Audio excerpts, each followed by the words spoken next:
안녕하십니까, 황상한입니다.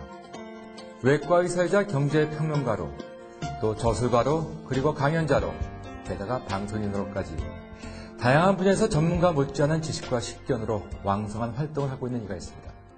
그가 이토록 다양한 지식을 쌓게 된 이유는 무엇이고 또 그것을 가능하게 한 힘은 무엇일까? EBS 교육초대석, 오늘은 외과의사이자 시골의사인 박경철 원장 모시고 말씀 나눠볼 시간 갖도록 하겠습니다. 원장님 안녕하십니까? 안녕하십니까?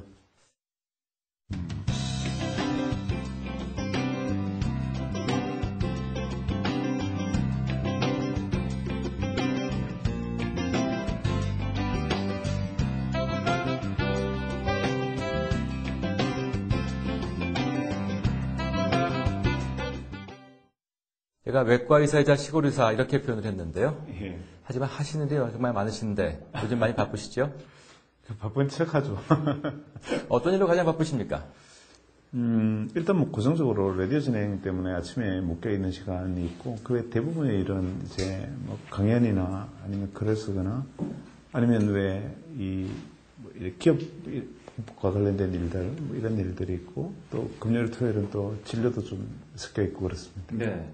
여러 가지 일을 말씀하셨는데요. 그 가운데 가장 역점을 두고 하신다 할까? 가장 애정을 갖고 하시는 일은 무엇입니까? 글쎄요. 그냥 제 개인적으로 애정을 갖고 싶은 일은 병원 일인데 네. 병원 일에서는 제가 별로 이렇게 두각을 나타내는 사람이 아니라 좀 섭섭하고 두 번째 좀 잘할 수 있는 일이 어떤 일인가 생각해 보면 제가 마음먹은 대로 좀 잘할 수 있는 일은 이 후배들, 그러니까 젊은 후배들과 같이 호흡하면서 이 친구들에게 좀 이 희망이랄까요? 아니면 미래에 대한 비전을 같이 고민해 주는 뭐 그런 교만하게 말하면 이 멘토의 역할 이런 일을 어떻게 좀 잘해볼 수 있지 않을까 고민 중입니다. 그래서일까요? 최근에 대학생들을 상대로 한 강연을 많이 하고 계시는 것으로 알고 있는데요. 예. 어떤 내용인지요?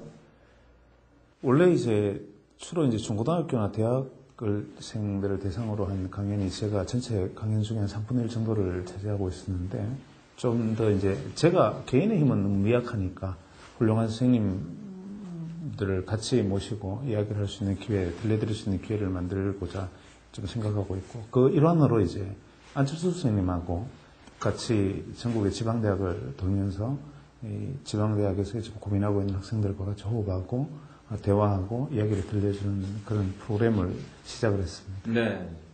반응들이 어떻습니까? 지금 말씀하신 안철수 선생님 인기가 너무 좋으시니까 반응 굉장히 좋습니다.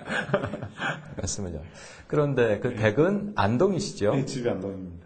그러면 전체 일정 가운데 예. 집에 들어가시는 일정은 얼마 되십니까? 이 집사람한테 참 고맙고 미안한 일인데 제가 금요일 저녁에 안동에 내려가면 네. 월요일 새벽에 서울로 돌아오니까 예. 3박 정도는 물론 집에 있는 것이긴 하지만 실제는 토요일, 일요일 정도 이 안동에 있고 나머지 대개 이제 낮 시간은 서울이 거점으로 해서 그냥 다른 지방을 이렇게 떠돌아다니는 것이 대부분입니다. 아직까지 쫓겨나시지 않는 비결이 어디 있을까요? 집사람이 참 원만한 사람이라 예. 일단 너그럽게 받아줘서 그렇습니다. 예. 근데 아무튼 이렇게 그 다양한 분야에서 그 박학다식하신 그 이유를 많은 사람들이 궁금해 할 것 같은데요. 여러 분야에 걸쳐서 그토록 글쎄요, 다양하고도 깊은 지식을 쌓게 된 그 비결은 어디에 있습니까?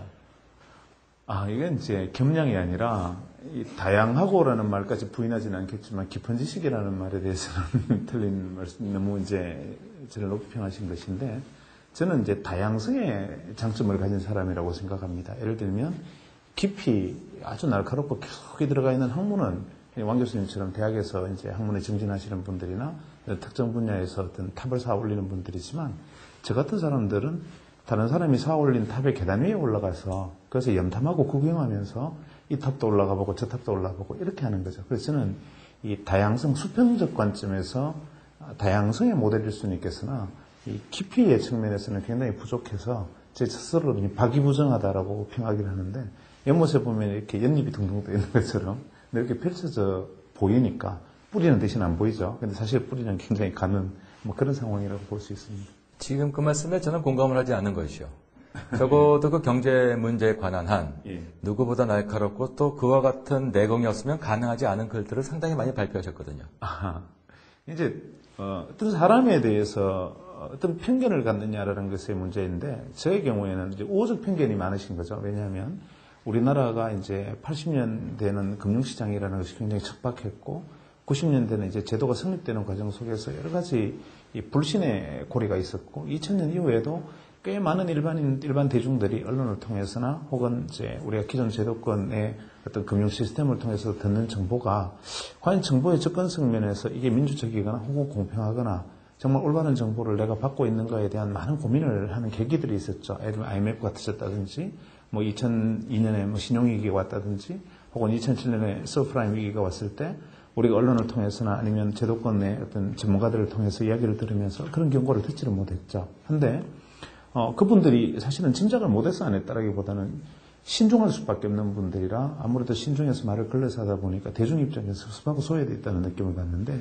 요즘은 이제 인터넷 네트워크가 발달하고 저 같은 사람들이 하는 이야기도 실시간 전달될 수 있다 보니까 좀 자유롭고 좀 뭐 예를 들면 저희들이 생각한 제가 한 이야기가 좀 틀리면 원래 틀릴 수도 있는 거지. 거기서 밥 먹고 사는 사람 아니니까.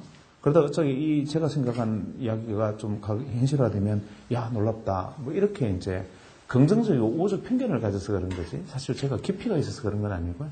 사실은 뭐 제도권에 일하시는 분들이나 혹은 그런 분들의 어떤 지식의 양에 비하면 저는 굉장히 부족한 편이죠. 하지만 이제 다만 한 가지 다른 점은 저는 이해관계에 얽혀 있지 않으니까 편안하게 제가 생각하는 것들을 그냥 바로 이야기할 수 있고 바로 그 점이 조금 메리트로 작용한 게 아닌가 이런 생각이 듭니다. 네. 계속해서 겸양에 관한 말씀을 하고 계시는데, 본격적인 질문에 들어가기 전에 이 질문부터 여쭤보도록 하겠습니다. 이제 첫 번째 직업은 이제 외과 의사이지 않으셨습니까? 예. 이제 우리 사회에서 의사라는 직업은 그 자체만으로도 사회적으로 존경받는 직업이고, 또 나름 경제적으로도 이제 안정이 될 수 있는 그런 직업인데, 하지만 외과 의사로서의 직업에 안주하지 아니하시고 상당히 많은 분야에 관심을 갖게 되지 않으셨습니까? 이토록 그 다양한 분야에 걸친 활동을 하시게 된 그 이유는 어디 있습니까? 저는 뭐 지방의대를 졸업해서 나름대로 외과 의사의 코스를 하면서도 제가 좋은 대학병원에서 훌륭한 제가 없으면 안 돼라고 말하는 그런 권위자도 아니고 결과적으로 계속 저 하나 없어봐야 표시도 나지 않는 그런 의사였으니까 제가 내가 없으면 좀 표시날 만한 일은 없을까? 그런 일을 할 수 있는 건 없을까? 이런 고민이 계속 머릿속에 남아 있었고